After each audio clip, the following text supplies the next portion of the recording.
Hey everybody, it's Ryan. Welcome back to How Farms Work. We are on our third soybean field of 2024, and this is the third day of harvest. So we are currently on a field of Travis's, and this field got soybean fungicide. So this field, for the most part, had complete coverage.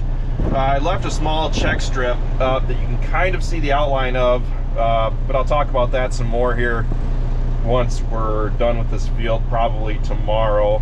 The elevator's only open enough to get one more load down yet today. But I'll be sharing the results of the soybean fungicide later in this video once we have the results, whether or not it was worth it. Might throw some dollar costs in there to kind of show what the return is on the fungicide. So we're waiting on the last dump from the combine right now, and I'm gonna take the truck down to Dubuque. We're supposed to go to a wedding today, Hannah and I were. Unfortunately, we're harvesting, but that's the nature of harvest. So Hannah is actually at the wedding right now, which is why I'm driving by myself. But I don't really mind. I'm just looking forward to seeing the results from this. So at the end of every day, Travis uploads the yield, the data from the yield monitor to AgFinity, which is a mobile app that we can log into, and I can actually get that information there on my phone. Extremely useful. It's nice to be able to review that info and sit down, and what I do on my phone is I actually take the drone passes from the DJI Smart Farm app, and I cross-reference that with the yield data from the combine, so that way I can look back and forth, go, okay, you know, in this area we averaged this, and over here we averaged differently. Will we see a different result? I don't really know yet. However, I do know that there are visual differences in what did and didn't get fungicide. So I'm pretty excited to see what the return is, or if there isn't. That's what we're here to find out today. So once Dad gets back here, we'll finish topping off the semi, take this load down, and we'll harvest some more tonight, but I don't think we're gonna quite get to the check strip tonight yet. But if we do, I'll talk about it here very, very shortly.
You're looking at 83,000 pounds total.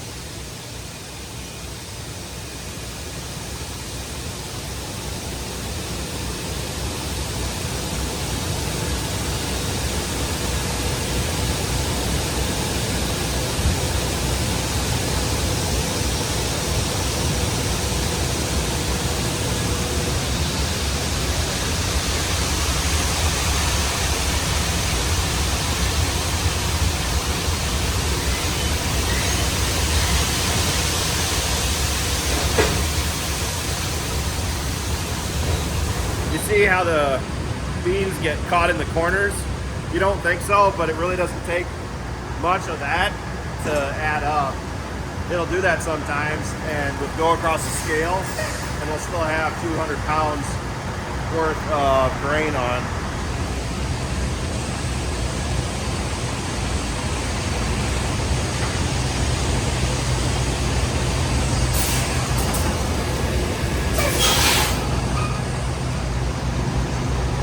So aggressive braking, very classy, very demure.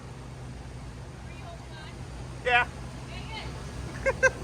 Demure, I don't know.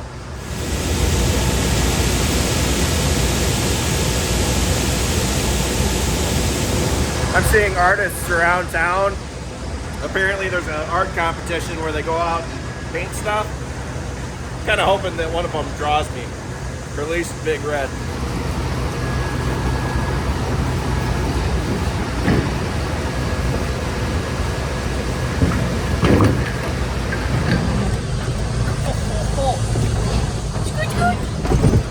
Easy on the accelerator, honey. No, man. What's wrong with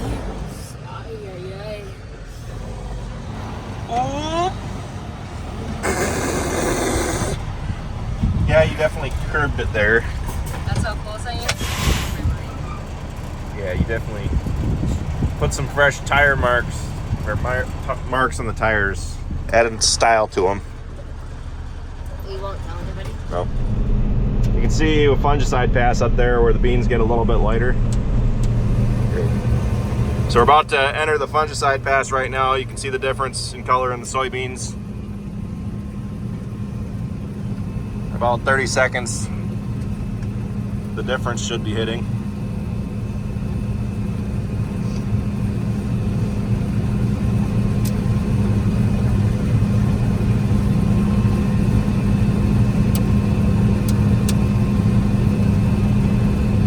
Drops 20 bushels. Yeah, that's going up.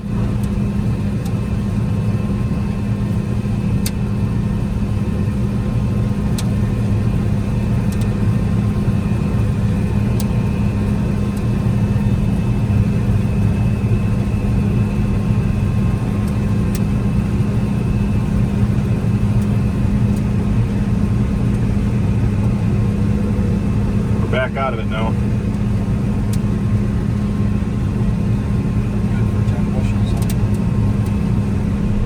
Hide my Starbies so you guys don't know how basic I am.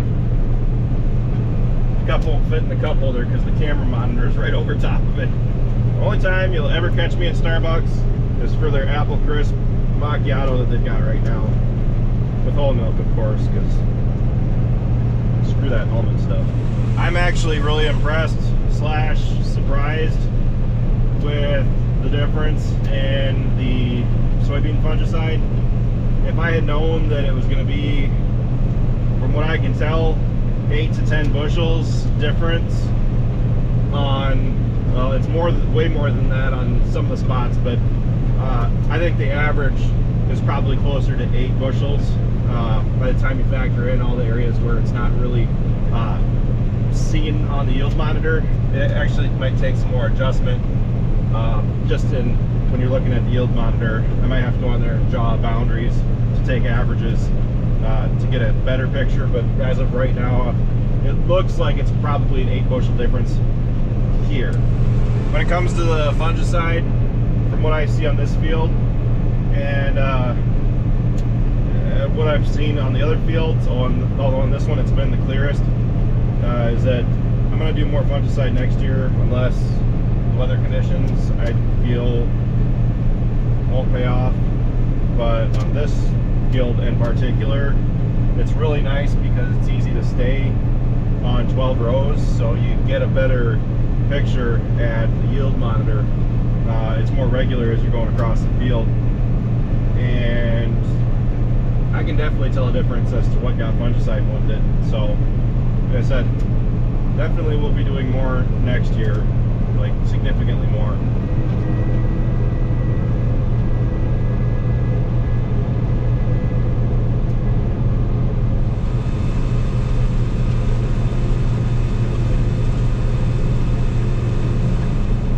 told Travis, it kind of makes me sick to my stomach just thinking about it.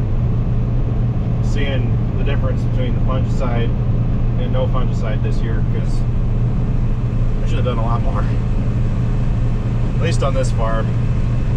So one thing I think when it comes to fungicide is that if a field has other issues going on with it, you know, nutrient, weed pressure, bug pressure, I think that the fungicide won't pay on those fields.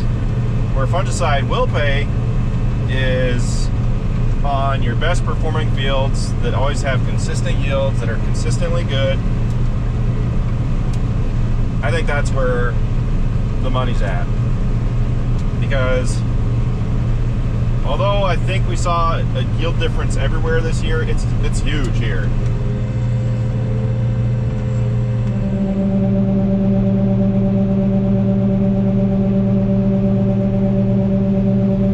We're taking my soybeans down to the elevator now. I suck around because it's getting kind of dry later in the day. It's been a while since we've had any rain, and the beans are getting really dry. So we're getting ready for tomorrow. Hopefully gonna get started pretty early to try to keep as much moisture in the beans as possible that they regain overnight. So this morning they were running around 12 and a half, and I just quit and they were running 10.7. The yield monitor, something's going up with that on the yield side. So we brought the scale out and we actually tested to make sure that the yield monitor is accurate, and it was within 1% of what the scale wagon had said. However, on the second and third farm that we did, what I was taking down to the elevator was 4.5% higher than what the yield monitor said that we were actually getting. And I'm not sure what might be causing it. What I think might be causing a variation, partly if not all, is that when we're harvesting beans, the head on the combine is perfectly matched 12 rows to the planter. So if we're not following the original planted rows perfectly, we have a lot of variation in our fields. The planter might, you know, be slipping downhill a little bit, and it causes that we can't fully get 12 rows into the head if we're not following the planter's pass.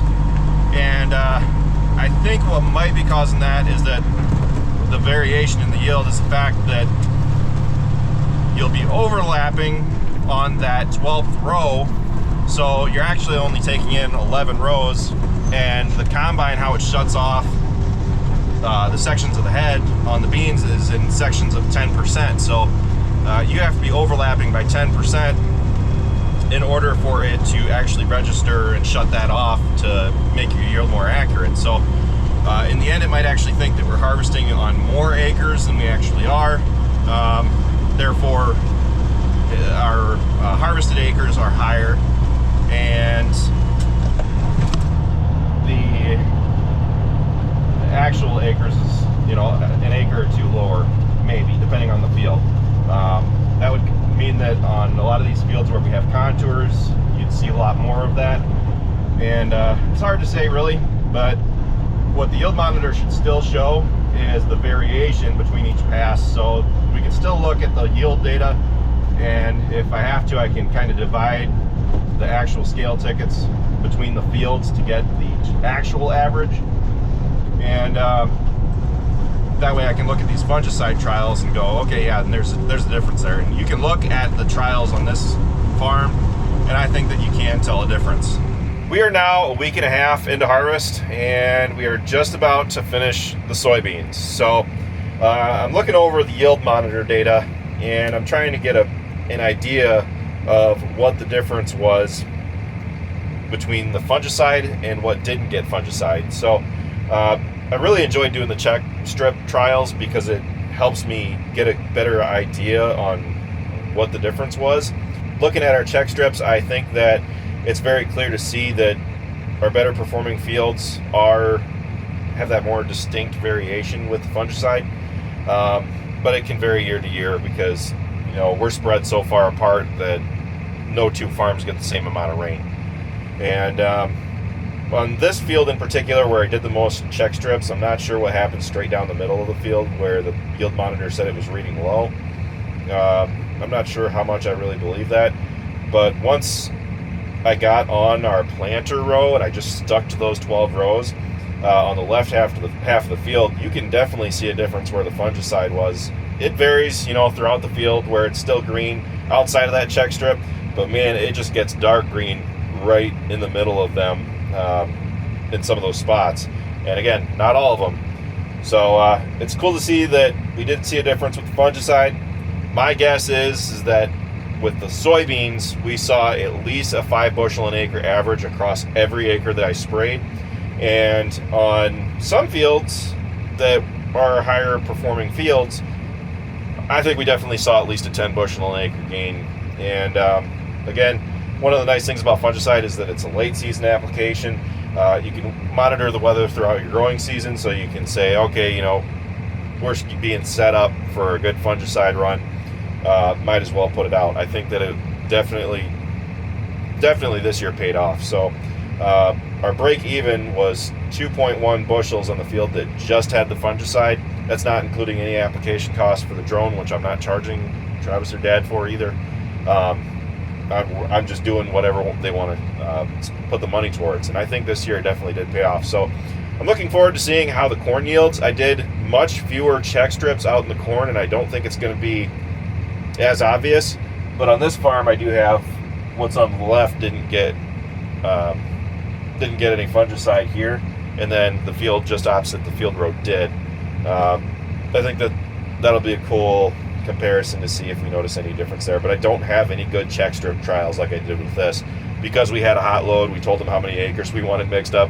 I was afraid that if I did too many check strips that I'd run out of places to spray. So anyway, those are pretty much the results. 5 bushels average at least this year, and I would say realistically we're probably looking at 8, but that's just looking at the yield monitor data. It could skew one way or the other, but that's just my guess. So we'll do another calibration for the yield monitor once we get into the corn, which right now we're looking at in another week or so. And right now we've just been hammering out the beans because they are dry. The moisture when we started was like 13.5, almost 14%. Didn't see any over 14, but then by the time we were pulling out of the field last night, we were down to 8.9 and lower. So definitely good that we're pounding out the beans to try to get them out of there. So anyway, that's pretty much it for this video. This is actually only our second video on the soybeans. I've been extremely busy because I've been doing other things. I have a current crisis going on with the bulls that I'm worried about. So when I checked the cows, hopefully the bulls did their job, but 2 of my bulls came out of the pasture with a limp within a week of putting them out there. So we'll see. Just trying to, you know, make sure that things are going smoothly. But anyway, that's pretty much it for this video, guys. Thanks for watching. Be sure to check out all of our other videos. Be sure to like, comment, and subscribe. And be sure to follow us on Facebook, Instagram, TikTok, and Snapchat, all how farms work. And with that, I'll see you next time.